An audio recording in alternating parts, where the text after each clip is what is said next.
Hi, welcome to tasty choice. ഇന്ന് ഞാനൊരു vanilla കേക്കാണ് ഉണ്ടാക്കാൻ പോകുന്നത്. അതിനു വേണ്ടിയിട്ടുള്ള സാധനങ്ങളാണ് ഞാൻ ഇവിടെ എടുത്തു വെച്ചിരിക്കുന്നത്. നമുക്ക് ഇത് എന്തൊക്കെയാണെന്ന് നോക്കാം. 1.5 കപ്പ് മൈദയും 8-5 കപ്പ് റെഗുലർ ഹോൾ മിൽക്കും 2 മുട്ടയും 1/2 കപ്പ് സോഫ്റ്റ് ആക്കിയ ബട്ടറും റൂം ടെമ്പറേച്ചറിൽ വെച്ച് സോഫ്റ്റ് ആക്കിയതാണ്. 8-5 കപ്പ് ഷുഗർ,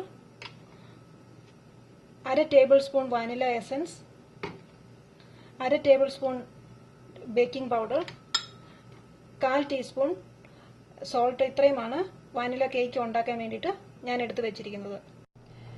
ഇനി നമുക്ക് കേക്ക് ഉണ്ടാക്കാൻ തുടങ്ങാം. ആദ്യം തന്നെ ഓവൻ പ്രീഹീറ്റ് ചെയ്യണം. അതിനു വേണ്ടിയിട്ട് 350 ഡിഗ്രി ഫാരൻഹീറ്റിലോ അല്ലെങ്കിൽ 177 ഡിഗ്രി സെൽഷ്യസിലോ ആണ് പ്രീഹീറ്റ് ചെയ്യേണ്ടത്.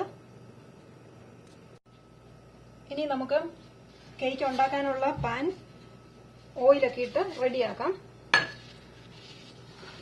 ആദ്യം തന്നെ പാനിന്റെ ബോട്ടം ഓയിൽ തേച്ച് പിടിപ്പിക്കണം.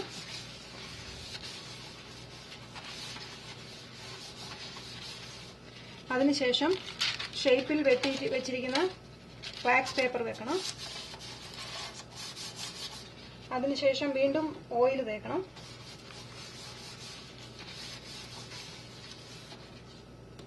ഇനി നമുക്ക് കുറച്ച് മൈദ വിതറാം ഇതിന്റെ മുകളിലേക്ക്.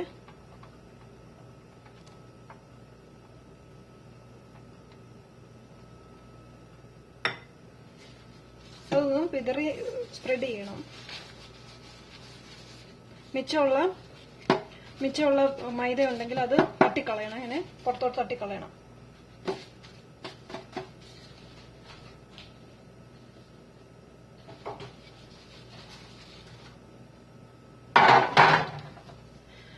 ഇനി നമുക്ക് ഇതെല്ലാം മിക്സ് ചെയ്യാം. ഇൻഗ്രീഡിയൻസ് എല്ലാം മിക്സ് ചെയ്യാം. ആദ്യം തന്നെ നമുക്ക് ഈ മൈദയും എടുത്തു വെച്ചിരിക്കുന്ന മൈദയും ബേക്കിംഗ് പൗഡറും ഉപ്പും കൂടി ഇട്ട് ഒന്ന് മിക്സ് ചെയ്ത് വെക്കാം.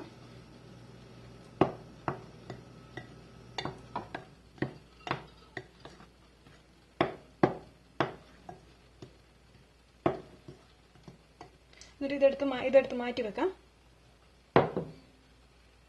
വേറൊരു ലാർജ് ബൗൾ എടുത്തു വെച്ചിരിക്കുന്ന ബട്ടറും പഞ്ചസാരയും കൂടെ ഇട്ട് ആദ്യം മിക്സ് ചെയ്യാം.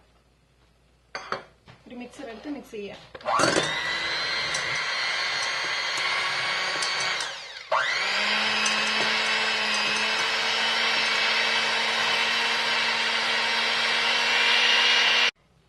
ഇപ്പം മുട്ട നന്നായിട്ട് അടിച്ചു വെച്ചിട്ടുണ്ട്. ഇനി വാനിലയാണ് ഒഴിക്കേണ്ടത്. വാനില എസൻസ് ഒഴിച്ചിട്ട് ഒന്നുകൂടെ ബീറ്റ് ചെയ്യാം.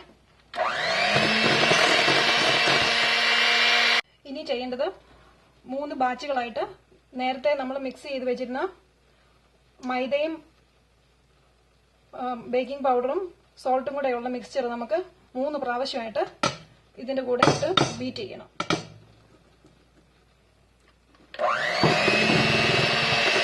കുറച്ച് പാലും കൂടെ ഒഴിച്ചു കൊടുക്കണം.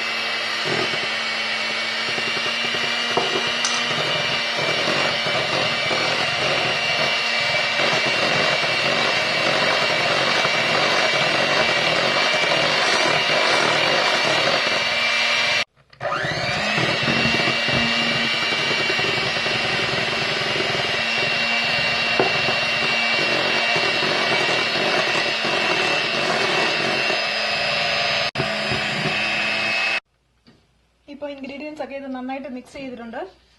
ഇനി നമുക്ക് ഇത് പാനിലേക്ക് ഒഴിച്ച് ബേക്ക് ചെയ്യാൻ വെക്കണം.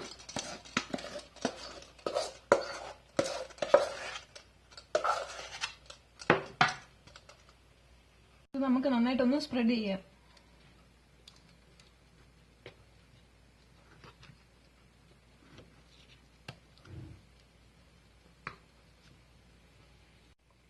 ഇനി ഇത് നമുക്ക് പ്രീഹീറ്റ് ചെയ്ത ഓവനിൽ വെച്ച് ഇത് ബേക്ക് ചെയ്യണം. 30 തൊട്ട് 35 മിനിറ്റ് വരെയാണ് ഇതിന്റെ ബേക്കിംഗ് ടൈം. 30 മിനിറ്റ് കഴിയുമ്പോൾ ഒരു നൈഫ് ഇട്ട് കുത്തി നോക്കണം. ഇത് ക്ലീൻ ആയിട്ടാണ് നൈഫ് കാണുന്നതെങ്കിൽ അതിന്റെ അർത്ഥം റെഡി ആയെന്നാണ്. ഇനി ഞാനിത് ബേക്ക് ചെയ്യാൻ പോവുകയാണ്. ഇപ്പോൾ ഇത് നമ്മുടെ കേക്ക് റെഡി ആയിട്ടുണ്ട്. ഞാനിത് 30 മിനിറ്റ് എടുത്ത് ബേക്ക് ചെയ്യാൻ. ഇനി ഇത് തണുത്ത ശേഷം ഇതേപോലെ ഒരു നൈഫ് ഇട്ട് എല്ലാ വശവും ഇതുപോലെ ഇളക്കി എടുത്ത ശേഷം വേറൊരു പാത്രത്തിലേക്ക് മാറ്റണം. റെസിപ്പി ട്രൈ ചെയ്ത് ഇഷ്ടപ്പെട്ടെങ്കിൽ please subscribe and like. Thank you.